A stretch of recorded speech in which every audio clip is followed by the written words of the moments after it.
The SAS is the Special Forces regiment upon which all others are based. Few are tough enough to pass selection.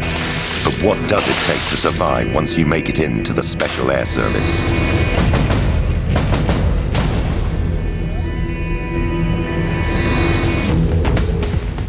In this first episode of SAS Survival Secrets, we reveal how a team goes behind enemy lines to set up a covert OP or observation post.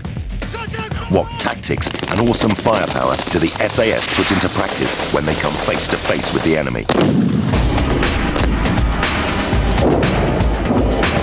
In wartime, the primary role of the Special Air Service, or SAS, is intelligence gathering. Small specialist teams go behind enemy lines secretly to gather information for future offensive operations. Eddie and his patrol will help us recreate tactical and operational procedures used by the regiment when surviving in enemy territory. The battle scenario you're about to see is fictitious, but the techniques and specialist skills shown are real and based on SAS procedure.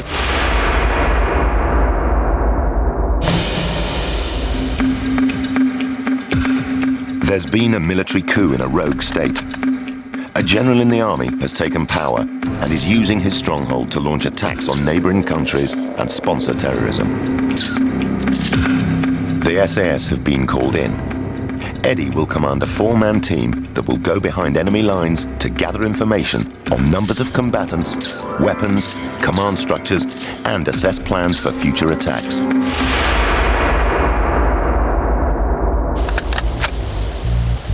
Our team have over 30 years of combined experience in the SAS. It's the combination of rigorous selection, hyper-intensive training, and specialization in skills that makes the Special Forces special. In an SAS patrol, we normally have 4 basic skills. Johnny's a lead scout in this operation. He is also a linguist, speaks Serbo-Croatian and French. John Mac, he's a radio operator. He's also a demolitions expert. Pete, he's a patrol medic. He's also a trained sniper. Myself, I'm the patrol commander. I'm a sniper specialist and a trained demolitionist. All of these skills, plus the firepower we have, makes us a formidable force.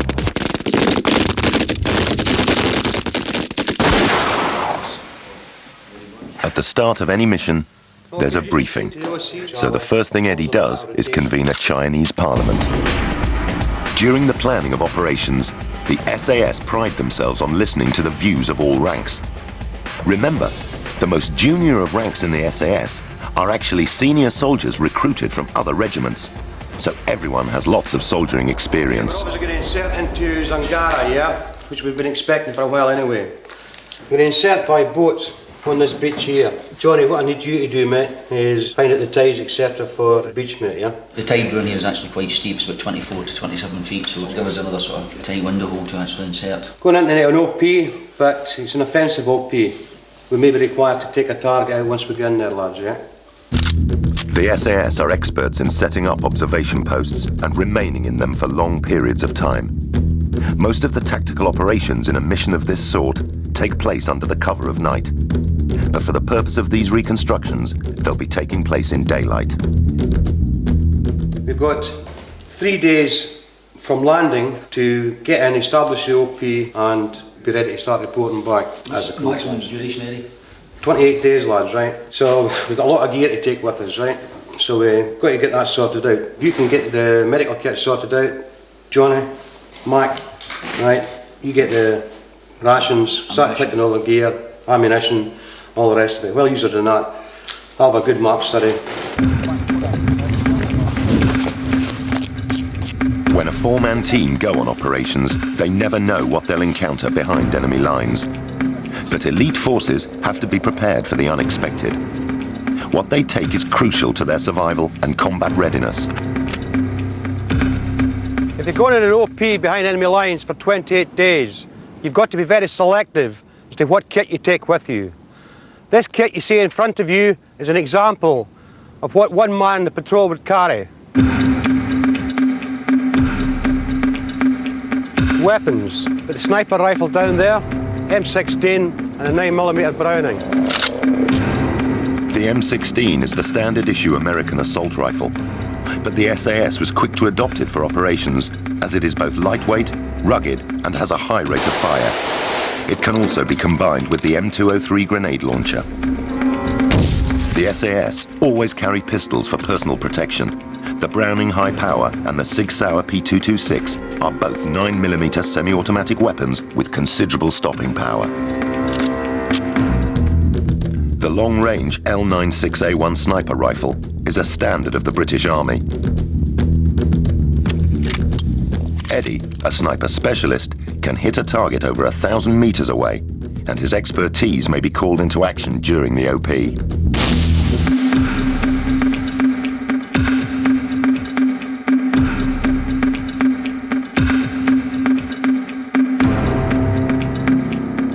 The Bergen, this is where all this kit's got to go into. The rations, we've got 28 days rations here. Obviously, that's not going to fit into the Bergen. Each man, it's up to him what he keeps and what he takes, because don't forget, he's going to be carrying the stuff at the end of the day. You've got a rice pudding, keep that. You've got beef burger and beans and steak and potatoes. Throw one, keep the other one.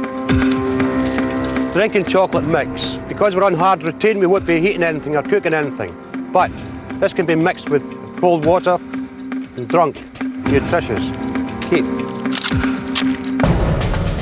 It is vital that Eddie and his team leave no trace of their activity at the OP. Whatever they take in, they must leave with. This includes their own body waste, which must be bagged and taken away in their Bergens.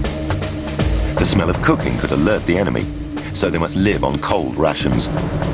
They must do all this whilst remaining tactically alert. This discipline is known as hard routine. If you had to survive for a month in a hole in the ground, what rations would you place on the menu? Vegetable stock drink. Bin it. Whitener for your tea and coffee. Once again, you might be thinking, bin that, but you don't, you keep that. When I was in the Falklands, 28 days behind enemy lines, for the last 7 days we lived in powdered milk and sugar mixed in water because there were no rations left. Keep it. Matches. We're not lighting anything. Bin them. Spare clothing. Spare batteries for your torches. Camouflage cream. Bungee cords. They're very handy for strapping stuff onto the back of your Bergen. Batteries for the radio. Every member of the patrol has to carry the radio batteries. We've got a night sight for the sniper rifle. Claymore mine. Claymores were first used by the SAS in Borneo. They fire around 350 metal balls to a range of 100 meters, making them an awesome defensive weapon in the SAS arsenal.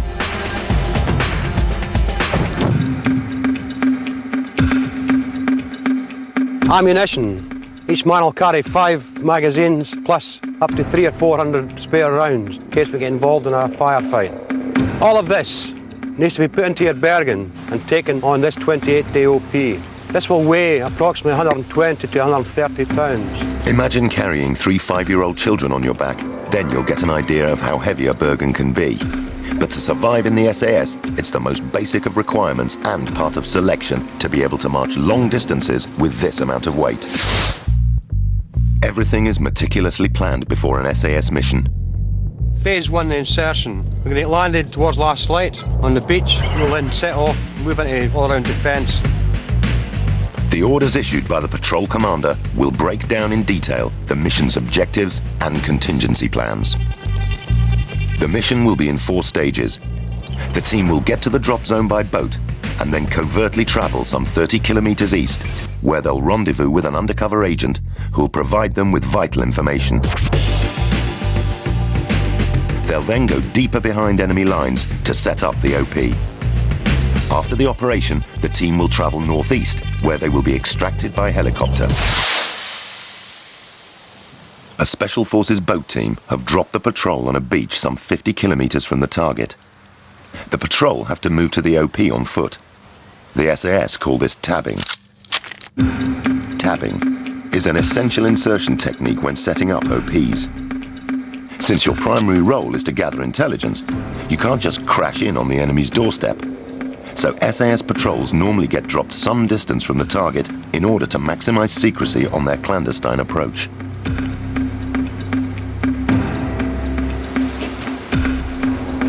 Insertion via sea to land is a critical period on a covert operation. We've now progressed further off the beach. We have adapted all-round defence. This gives us a 360-degree observation and arc of fire. This is used in all aspects of warfare.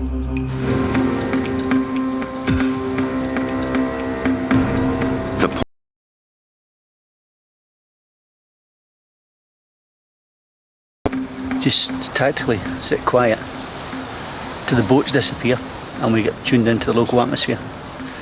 If something happens now, I'm in a good defendable position. I've got cover to my front. I'm happy with Eddie's signal. I know where he is in my right. I can see the road left to right. I can see that main gate. So I've got a good arc of fire. I am 60% of the firepower of the gun. Johnny's weapon is a Mini-Me, which has far greater firepower than the M16. It has a 200-round box magazine, which provides a rate of fire of 850 rounds per minute. With an effective range of around 600 meters, it has proved its worth to the SAS in many contact situations.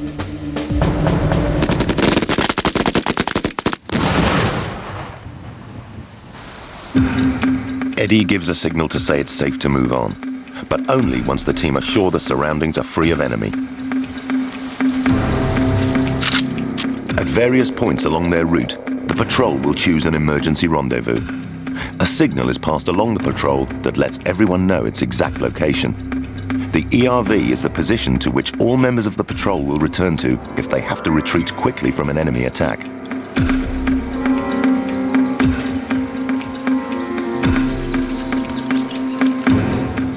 The first man, or point, must remain hyper-alert to any enemy activity.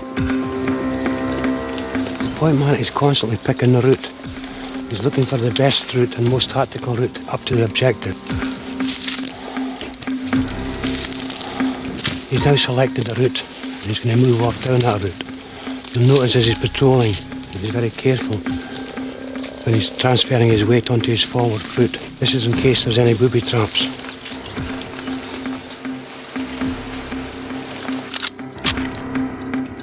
The last man is responsible for protecting the patrol's rear. He's called Tail End Charlie.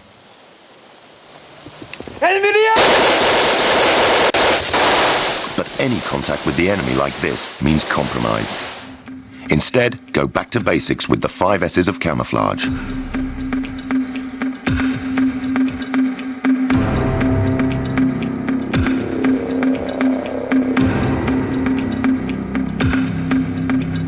Helmets, rifle and kit have a definite clear square shape, so you'll need to break up straight lines. Use strips of scrim and cloth, or the addition of local vegetation. A man's body in sunlight and moonlight casts a shadow. SAS patrols never use paths or established tracks to avoid their shadows being cast on the open ground. One of the main giveaways on camouflage is shine. Anybody wearing wristwatches, chains, give your position away in no time at all. Silhouettes are also a dead giveaway. There's no point in being well camouflaged if you walk along the top of a hill creating a moving outline that's easy to spot.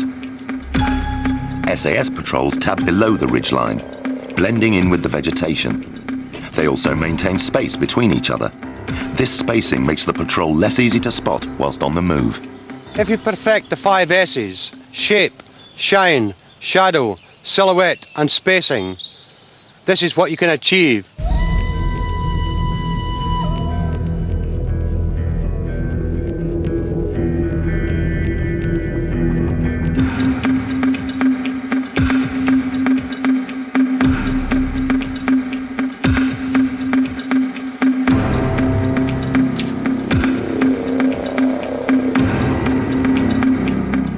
Operating behind enemy lines means moving quietly and undetected. SAS teams have a system of hand signals to communicate with each other silently. Halt. Down on the ground. Obstacle. Friendly. Enemy. Recce. Listen in. move forward. ERV, emergency rendezvous point. Mine or booby trap. Water. Building. Ambush left. Ambush right.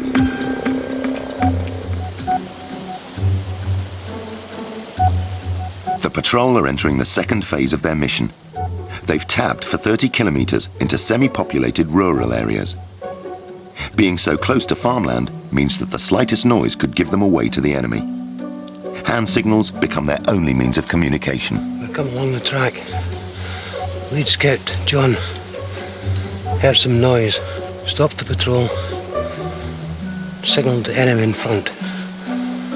I then gave the hand signal for an immediate ambush right.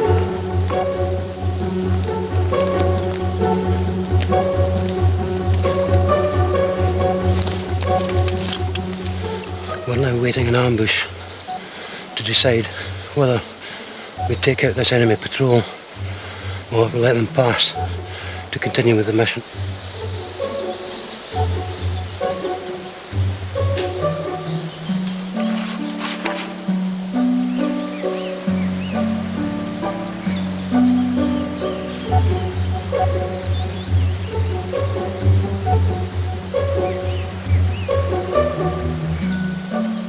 We're in a position to take the enemy out if we're discovered, but the mission is more important.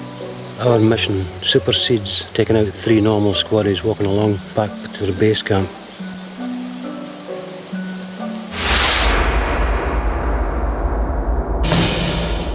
The next phase of their mission is the highly risky agent contact. Yet it should provide valuable new intelligence for the OP and their target, the renegade general.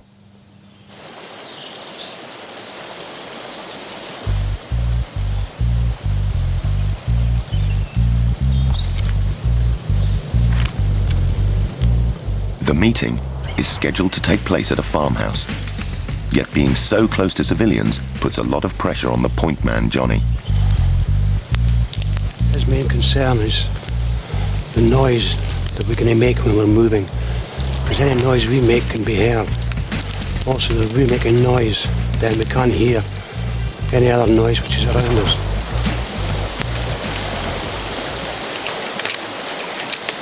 Now that the patrol have the rendezvous point for the agent contact in sight, they sit tight. They've got to be sure of their man, so they await a signal. Civilians, they're enemy as well until we know exactly who they are.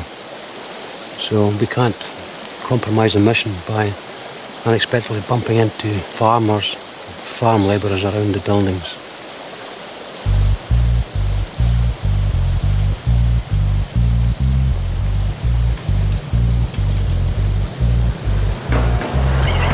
The agent has given the pre-arranged signal, so Eddie briefs the patrol on the next plan of action. Start getting changed. Camouflaged uniforms in built-up areas would attract attention, so Eddie and Mac change into civvies to meet the agent.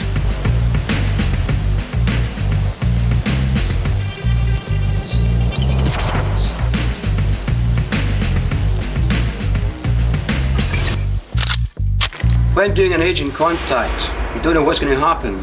The agent could have turned, he could have been followed by enemy patrols, he could have been under observation. You don't know what's going to happen when you arrive there. The SAS use codes to verify the authenticity of agents. Mac will say a number, and the agent has to respond with another number that adds up to 9. Hello. 7? 2.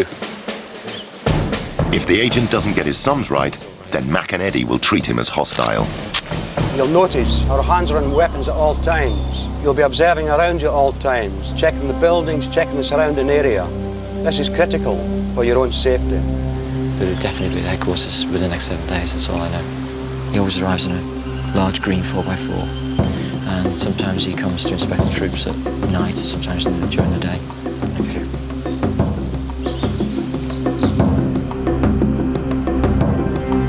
The patrol now tap a further 20 kilometers southeast to the enemy base for phase 3 of the mission.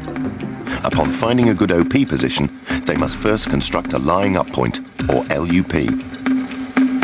Situated just to the rear of the OP, this mini-base provides support for the men in the forward position. The patrol will split into pairs. One team will rest and eat in the lying-up position, whilst the other observes the target from the OP. The teams rotate in shifts.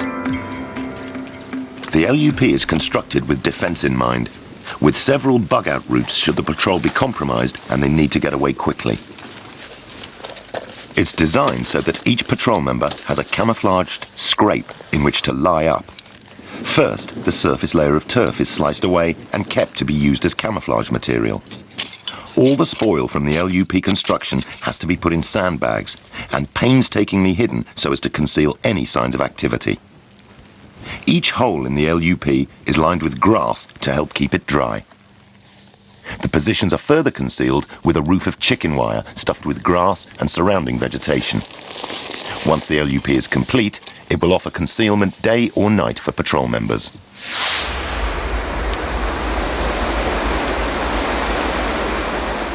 Over the next few nights, the patrol will construct the observation post.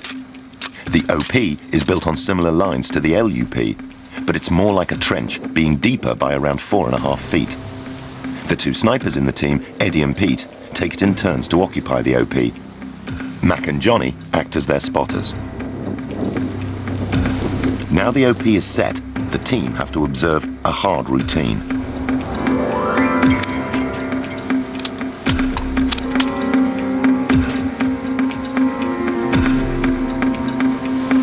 They must gather as much intelligence as possible and stay alert to the possible arrival of the general.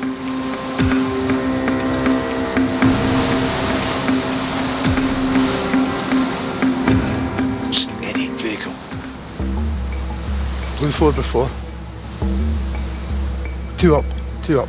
Yeah, got them. Yeah. For the sake of our fictional war story, and in order to nip a conflict in the bud and save thousands of lives, headquarters have ordered Eddie's patrol to use any opportunity to take out the enemy general. Now all that's left is for the team to wait. Living in cramped conditions, eating the same rations and whispering all the time whilst remaining alert requires a tremendous amount of discipline. It's vital to have this kind of self-discipline if you hope to survive in the SAS.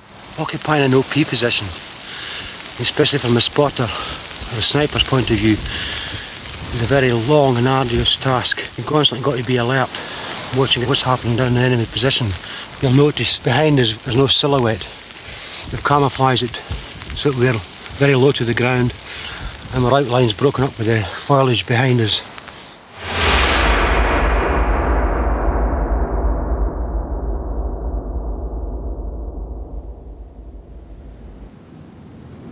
Psst, Eddie, vehicle coming. Okay, it's a green 4x4, 2 up. They've got something in the back. Barrels, they've got barrels in the back. Intelligence gathering. Enemy positions. Where are they located? How many enemies there? What is their morale like? Are they disciplined? Are they less disciplined at certain periods of time? In other words, when the officer clears off, does their discipline drop? What are they like at night? Their patrolling tactics. How do they patrol? All of this information is vital. Even though you may think it is the smallest thing, it can mean a matter of life or death for a soldier. This information must get sent back to the headquarters by radio. They can then work out a plan to take out that enemy position. 2 guys coming out the building. And they're unloading the barrels.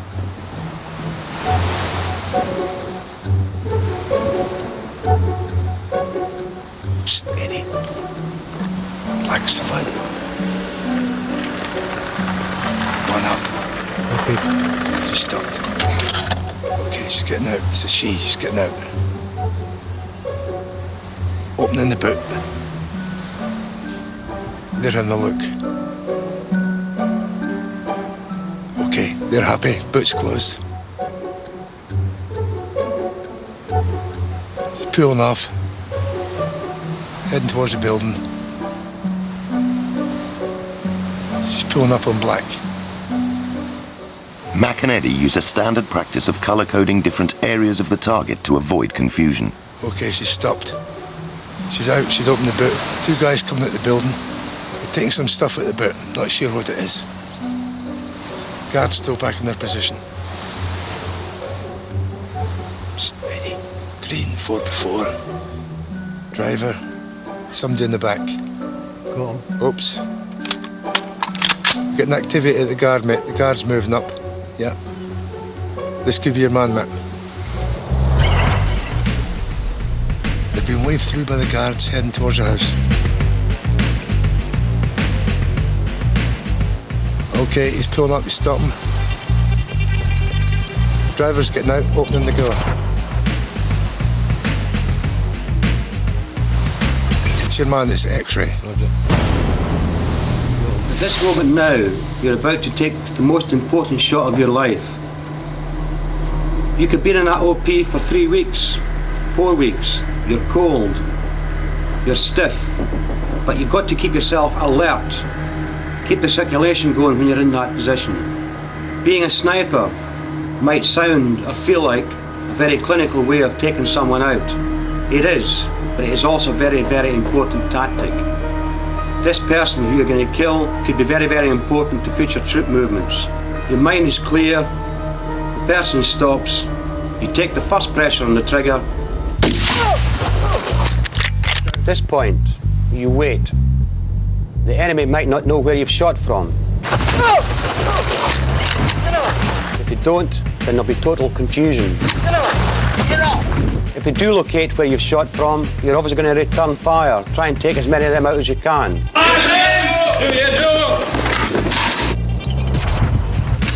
During this phase, the other 2 members of your patrol will be getting their gear together, ready to give you assistance, because they know we've got to move fast.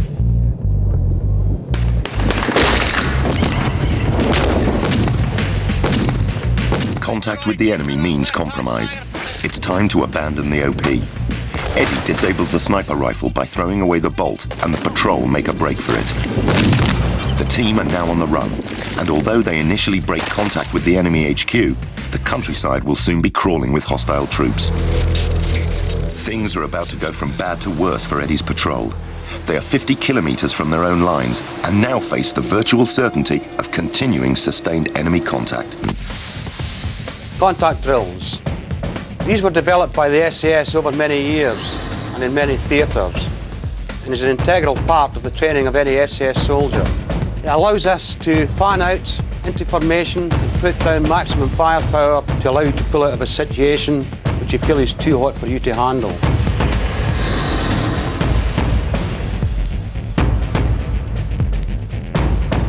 At this stage here, my lead scout will spot the enemy patrol. He will immediately put fire down. The rest of the patrol will move into fire positions. When we've got the enemy's heads down, we will then start pulling back as 2 teams. You will notice that at no time does anyone move backwards unless there's fire coming down from the other 2 guys.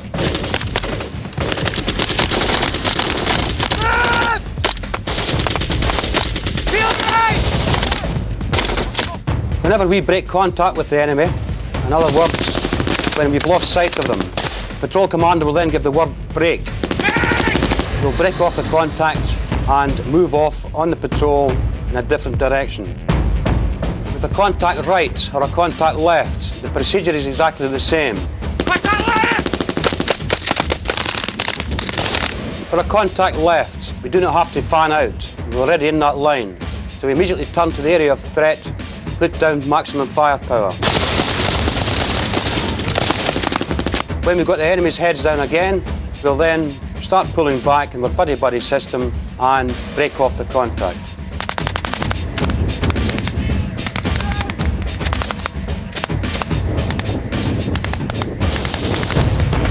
Contact rear. This is when the tail end Charlie spots the enemy behind us. Contact rear! He will immediately shout contact rear. We will once again fan out exactly the same as we did for the contact front, lay down maximum fire, pull back as we did in the previous contact. At the beginning of the mission, the team were carrying hefty Bergen backpacks with every conceivable bit of kit for any eventuality. But these were abandoned at the LUP and OP positions when they went on the run.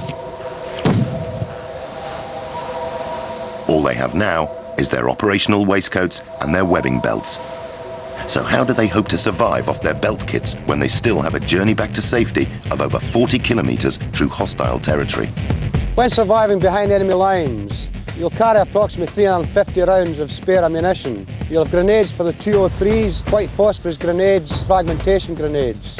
You'll have 5 magazines, which is on your belt kit, GPS, a normal compass and a whistle, your weapon, your TACP, which is a tactical beacon, ground to air, right-angle torch, which also has a small button compass at the bottom, a waterproof bivvy bag, a couple of spare rations. This one is beef burger and beans, my favourite. Lovely jubbly. An infrared strobe, a day-night flare, a couple of water bottles and a metal mug, a decent knife, various tourniquets, decent pair of scissors, a couple of sets of forceps, blister treatment equipment, sutures, 2 different types. You have to stitch yourself up, a broad-based antibiotic, a little saw, collapsible. Some small pieces of rubber, burns for a long time, you can get your fire going. I carry this bottle, which has got a purification system inside it. This is good for about 150 litres of water. Magnesium block with a striker. Tampon. Break this open, get a little piece off, use your flint, strike it, and get a nice little fire from it. Various survival bags, a small knife, a wire saw, a heliograph, a spare button compass, fishing hooks, wire for making traps, a multi-tool, a head torch. I carry neoprene gloves. Even if they get wet, they still keep your hands warm. Your basic belt kit, followed by your operational waistcoat. Into this and this goes all this equipment.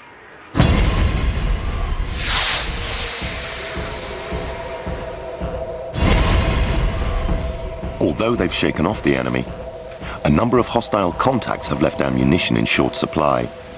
Yet as long as they can maintain a decent pace, they should make their helicopter rendezvous.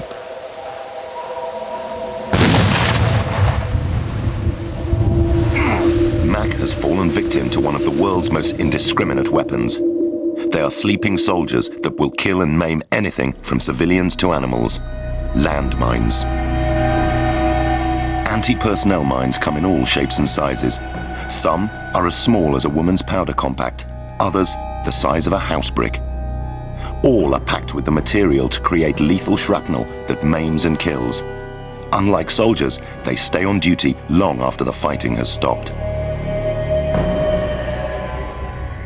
Mac may have been blown up in our enactment, but in real life, he is John McAleese, holder of the military medal and an expert in explosives.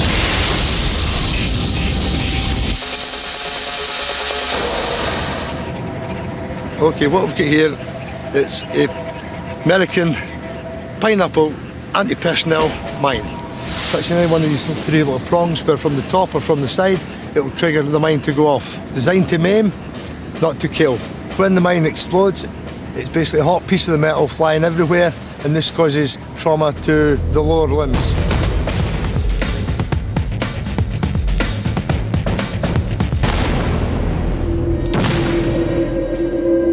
What we have here is a Yugoslavian mine. It's used quite a lot in Kosovo. Normally operated by a tripwire, which you can see here. Very difficult to see. I'll mark it so you can get the idea of what it's like. Normally troops will come along. It's normally between ankle and knee height. Trip this wire. It only takes 5 pounds to 8 pounds of pressure to release the trigger on the mine, and it will detonate and fragmentate in a 360-degree arc.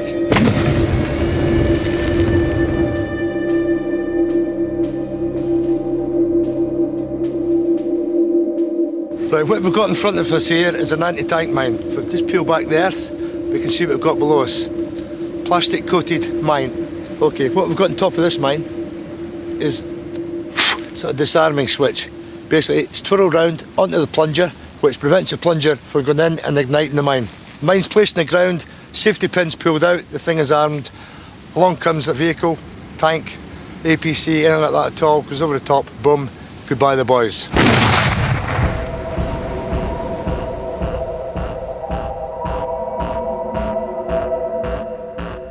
What we've got here It's a Valmira 69, produced in Italy, and they've been banned by the Geneva Convention now, but there's still millions of them all around the world. When this is triggered, what happens is the mine actually erupts out the ground to about 2 metres and sends out metal in a 360-degree arc, killing, decapitating, maiming. Very naughty weapon.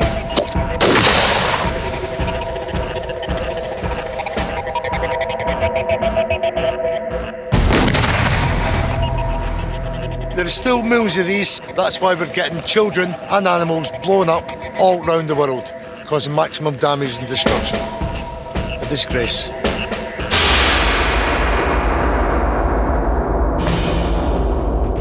In our mission story, Mac stood on a blast mine, about the size of a small tin of salmon. Its nickname is a toe popper, which doesn't belie the fact that it has shredded Mac's leg. So how will Eddie's team extricate themselves from the centre of a minefield with a major casualty? The only way out is the way they came in. They must retrace their steps exactly. Every inch of ground has to be precisely checked for any mines or tripwires that were narrowly missed. Getting to the injured man and extracting him is a major challenge, and any false move will create another casualty.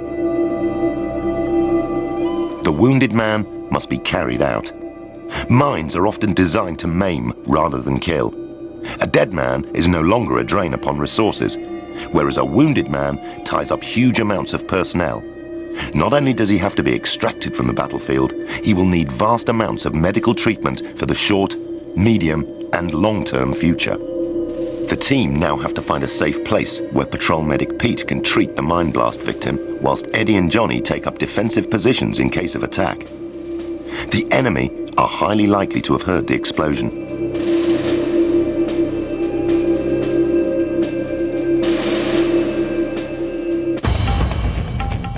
The impact of the blast has ripped right through Mac's leg. A patrol medic customizes his kit depending on the nature and size of any mission. In this case, the kit needs to be light, but sophisticated enough to deal with the horrific injuries associated with combat.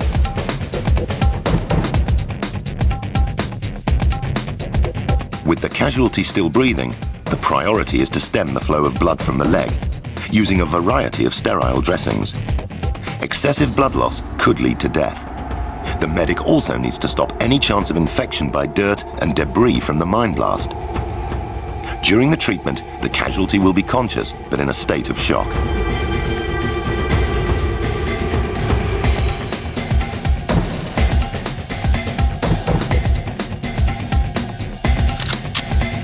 Field dressings are standard military issue throughout the British Armed Forces.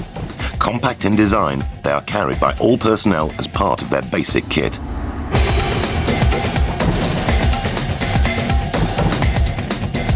The next priority in a trauma situation like this is to secure circulation. The medic needs to get an intravenous drip into a vein before it collapses. This is also critical to ensure a good drug route into the body. Throughout the treatment, the medic must always be ready to grab his M16 and take up a defensive position should the patrol come under attack.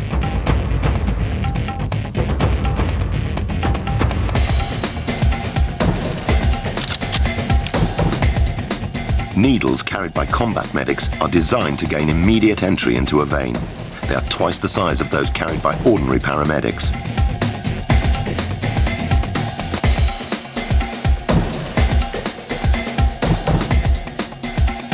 Pete sets up an intravenous fluid on a small drip, using the weight of the patient to create a steady flow. The final step involves using a key code to mark the casualty's forehead to help the evacuation unit. In Mac's case, it's an M to show he's been given morphine.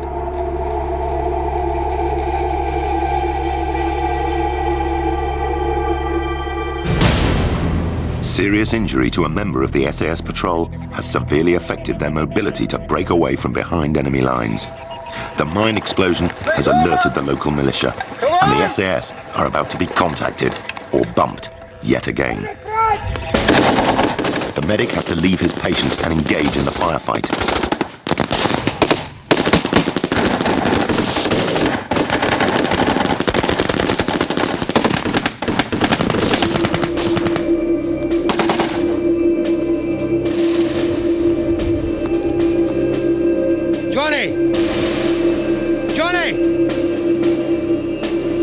Pete, go and check Johnny. The ferocious firefight has left all the enemy dead, but the SAS patrol has also taken losses. Ted, get his weapons and ammo, okay? Even with a patrolman dead, there is no time for sentiment. Pete strips Johnny's body for the remains of his weapons and ammunition. Take the gun. The patrol chooses to replace Pete's M16 with the firepower of the Mini-Me. With the patrol now down to 3 and 1 still critical, the chances of making it to a successful extraction point are fading fast. The immediate priority is to lift and shift to a suitable place for shelter before darkness falls.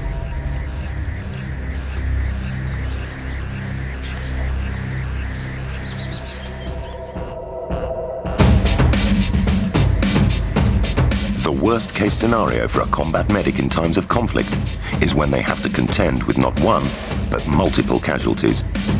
Recently, armed forces travelling in convoys have come under attack in places like Kosovo and the Gulf, with horrific consequences. British combat medics, faced with mass casualties during the Falklands War, worked with a system called triage when deciding who was first priority for treatment. Many medics were under the command of Surgeon Rick Jolly. The casualties have come in large numbers in 3 separate incidents. And I won't give you any figures, but I'm proud to say that thanks to the combined efforts of the naval surgeons and the army surgeons and the Royal Marines that support them, everyone that's come in here alive, despite their horrible wounds, has gone out alive. 21 years on from the Falklands conflict, we've asked Surgeon Rick Jolly to explain the actions of an SAS patrol medic when faced with a multiple casualty scenario. We have simulated an incident in which a vehicle patrol is hit by a rocket-propelled grenade. This is a nightmare scenario for an SAS medic who needs to treat the casualties and keep them alive during what is medically known as the golden hour of survival.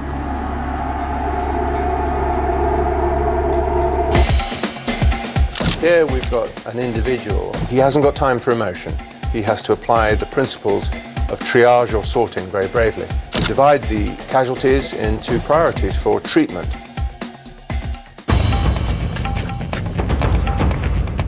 On his first assessment, the medic has to make a series of instant decisions in diagnosing who to treat first.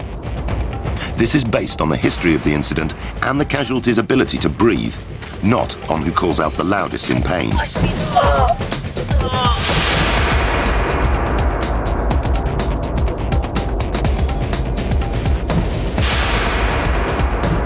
In medical terms, this is called ABC, maintaining airways, breathing, and circulation.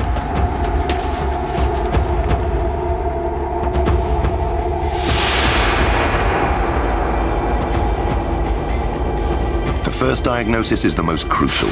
Any mistakes or indecision at this stage could mean death for one or more of the casualties.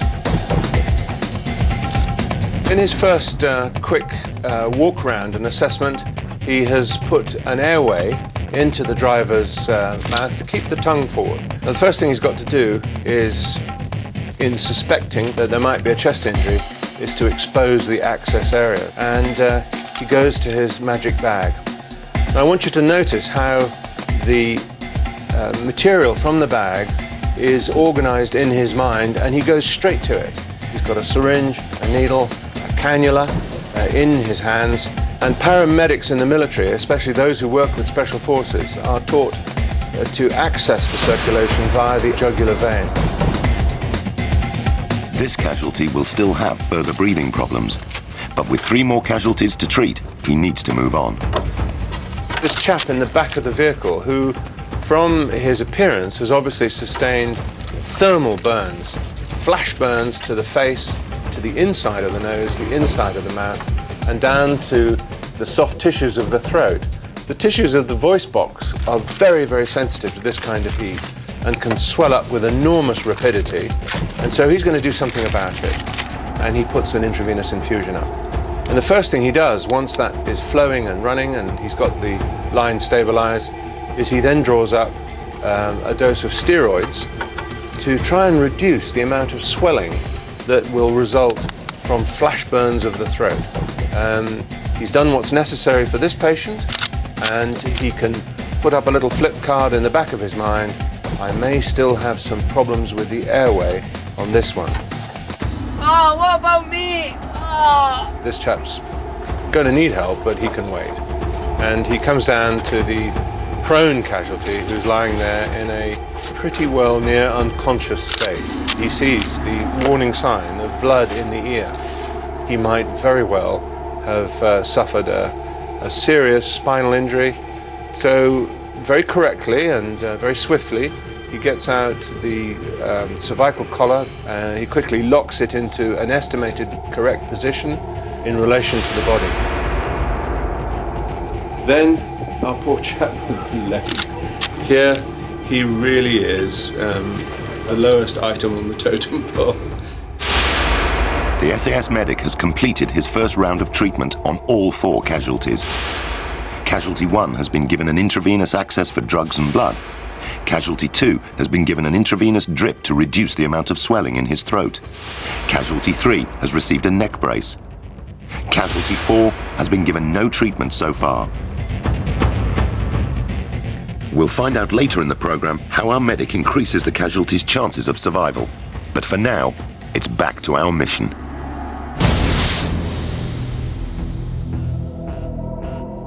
The patrol has, over the course of the day, endured a firefight which has left one of the team dead.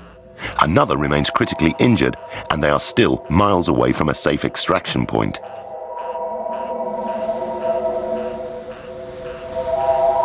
To make matters worse, the enemy have replaced the ineffective local militia with an elite hunter force. Their commander, wary of booby traps, first sends in a man to check the dead SAS patrolman's body.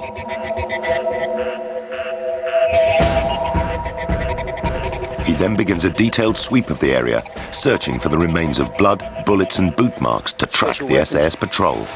Right, 3 or 4.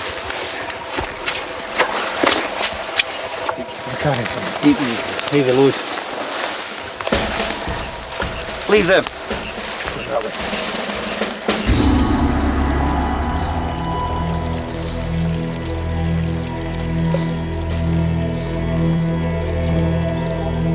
The actions of the SAS patrol have until now been based on adrenaline. This has been the first time they have managed to lie up in relative safety and think about what they need to do next. Eddie, the patrol commander, knows that the chances of making it to safety from behind enemy lines are fading fast, especially with an injured man to carry. Also, the chances of Mac surviving all the way to the extraction point are slim. The patrol needs to make a difficult survival decision. Should they leave their man behind, or should they continue to carry him?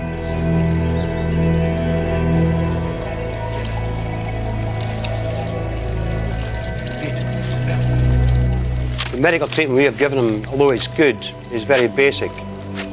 He's slowing us down considerably, but that's not a reason for leaving him. It's Mac who makes the decision to stay behind, giving the patrol a better chance of making it to safety. Go.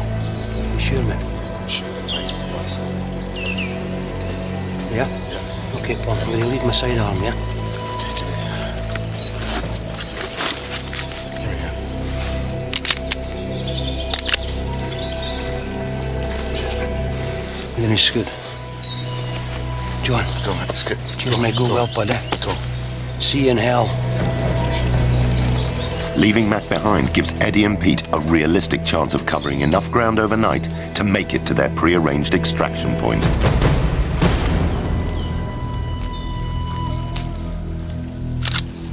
Realistically, you know and he knows that there's no way you're going to escape carrying him along with you. You have to listen to what he says and then coldly and clinically make a decision. Patrol comes first. Johnny Mac will get better treatment if he's captured, hopefully, than he'll ever get with us. Staying with us, he'll probably end up dead. We return to the scene of our Land Rover multiple casualty scenario, in which an SAS medic is halfway through dealing with the injured. He's entered the final part of the golden hour of survival and now has to reassess the priorities for treatment.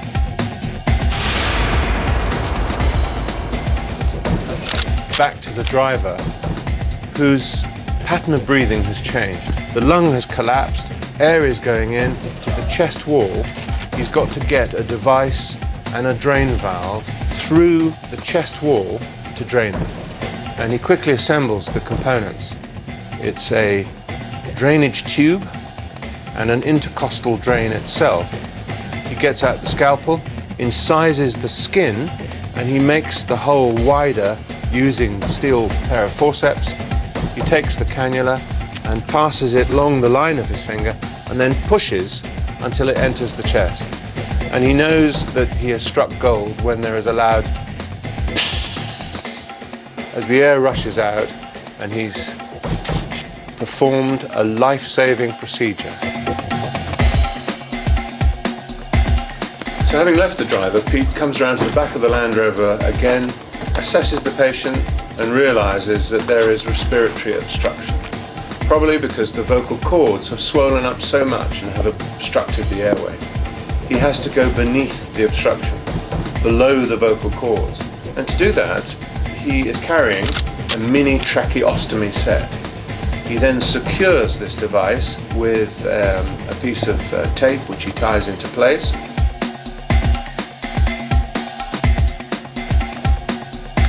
And then, because the patient is suffering quite a lot of discomfort and pain, gets out an ampoule of a proprietary pain relief, draws it up in a syringe, and then without a needle, he inserts the drug straight into the circulation.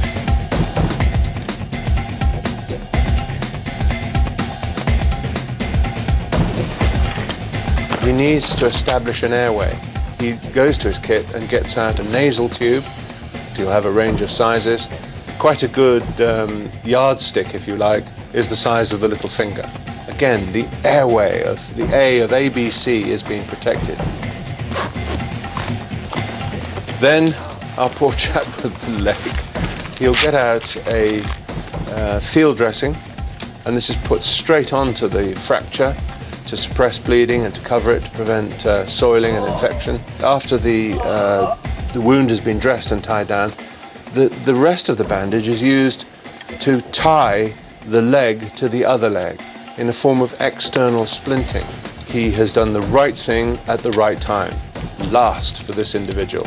I mean, when you think about it, if he came into casualty with the leg looking like that, he would be descended on. Now the concern comes for evacuation.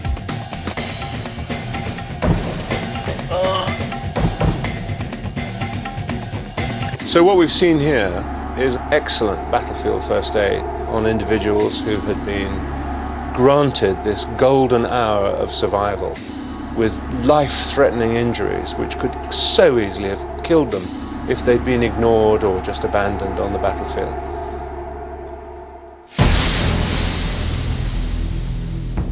Our original 4-man SAS team are now down to 2 as their mission behind enemy lines has gone from bad to worse. One member of the team has been killed and another left behind seriously injured. Hard on their heels is an elite hunter force keen to avenge the deaths of their comrades. The tracking skills of this specialized unit have paid off with the prized scalp of injured SAS patrolman John Mac.